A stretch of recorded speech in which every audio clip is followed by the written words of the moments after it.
구독과 좋아요, 그리고 영상 제작하고 분석하는데 슈퍼센스는 큰 도움이 됩니다. 최종 선택은 각자의 판단 기준에 맞게 활용해주세요. 2025년, 불과 1년 전까지만 해도 한국 시리즈 정상에 우뚝 섰던 디펜딩 챔피언 기아 타이거즈. 하지만 그들이 받아든 성적표는 최종 순위 8위. 정말 굴욕적인 결과였죠. 네, 최종 기록을 보세요. 65승 71패. 승률이 5할도 채 되지 않았습니다. 시즌 내내 정말 주축 선수들이 연쇄적으로 부상에 시달렸고 공수의 밸런스는 완전히 무너졌어요. 말 그대로 챔피언의 위용은 온데간데 없이 사라져버렸던 한 해였습니다.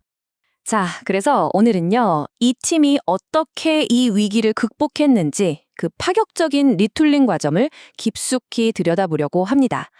비유하자면 마치 뜨거운 용광로에서 무뎌진 명검을 수없이 두드려서 완전히 새로운 칼로 벼려내는 그런 치열한 재련의 과정과도 같았습니다.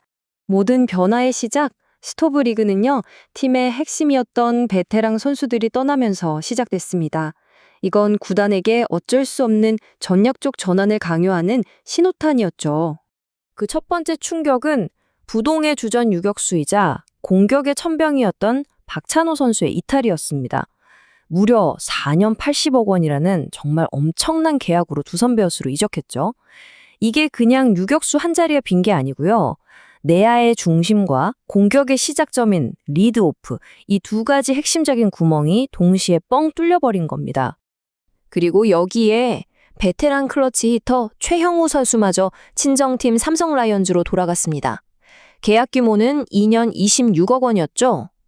이로써 타이거즈 타선은 풍부한 경험 그리고 결정적인 순간에 한 방을 쳐줄 그 묵직함까지 동시에 잃게 된 겁니다. 물론 이 두 선수가 떠나면서 생긴 공백 정말 큽니다. 하지만 반대로 생각해보면요.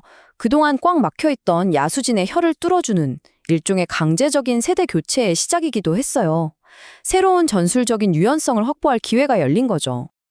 자, 그럼 이 빈자리를 어떻게 메웠을까요? 프론트는 보상 선수 지명과 2차 드래프트를 통해서 새로운 재능을 확보하기 위해 정말 발빠르게 움직였습니다. 박찬호 선수를 떠나보낸 대가로 얻은 카드는요, 바로 19살의 우완 투수 홍민규였습니다. 사실 큰 기대는 없었는데 이게 웬걸요. 모두의 예상을 깨고 단숨에 스프링 캠프 투수 MVP에 오릅니다. 베테랑의 이탈이 오히려 미래의 에이스를 발굴하는 엄청난 기회가 된 셈이죠. 이어서 2차 드래프트에서는 베테랑 스윙맨 이태양 선수와 내야 유틸리티 자원인 이호연 선수를 지명했습니다. 이 두 선수는요, 각각 마운드에 허리를 튼튼하게 받쳐주고 내야의 여러 포지션을 오가면서 즉시 전력의 빈틈을 메워주는 정말 핵심적인 역할을 맡게 될 겁니다. 타선이 이렇게 격변하는 종황에도 마운드의 핵심만큼은 흔들리지 않았습니다. 아니, 오히려 더 강력해졌다고 봐야죠. 우선 에이스 제임스 네일과는 리그 최고 대우인 총액 200만 달러의 재계약을 맺으면서 마운드의 기둥을 꽉 붙잡았고요. 여기에 9이닝당 탈삼진율이 무려 10.21개, 정말 경이로운 기록이죠. 이 괴물 같은 삼진 머신 아담 올러까지 잔류시키는 데 성공합니다. 이걸로 리그에서 가장 압도적인 원투 펀치를 그대로 유지하게 된 겁니다. 과거를 한번 돌이켜보면 장타력은 좋은데 삼진이 너무 많았던 외국인 타자들 때문에 골머리를 앓았었거든요. 팀은 그 실패를 교훈 삼아서 이번엔 공격 철학을 180도 바꿨습니다. 그 새로운 철학의 결과물이 바로 이 선수, 총액 100만 달러에 영입한 헤럴드 카스트로입니다. 이 선수는 뭐랄까 시원한 홈런 한 방보다는 팀이 정말 필요로 하는 그 결정적인 순간에 안타를 만들어내는 능력, 그러니까 꾸준함과 정확성에 초점을 맞춘 말 그대로 안타 기계인 셈이죠. 그리고 정말 파격적인 한 수가 나옵니다. KBO 최초로 도입된 아시아 쿼터 제도를 활용한 건데요. 호주 출신의 내야수 제리드 데이를 15만 달러라는 아주 합리적인 금액에 영입합니다. 박찬호 선수의 이탈로 생긴 유격수 공백을 가장 효율적인 방법으로 메운 거죠. 자, 그런데 이런 변화가 단순히 선수단에만 국한된 게 아니었습니다. 이 새로운 철학을 제대로 뒷받침하기 위해서 코칭 스태프와 프런트 조직 전체를 싹 뜯어고치는 전면적인 개편이 이루어졌습니다.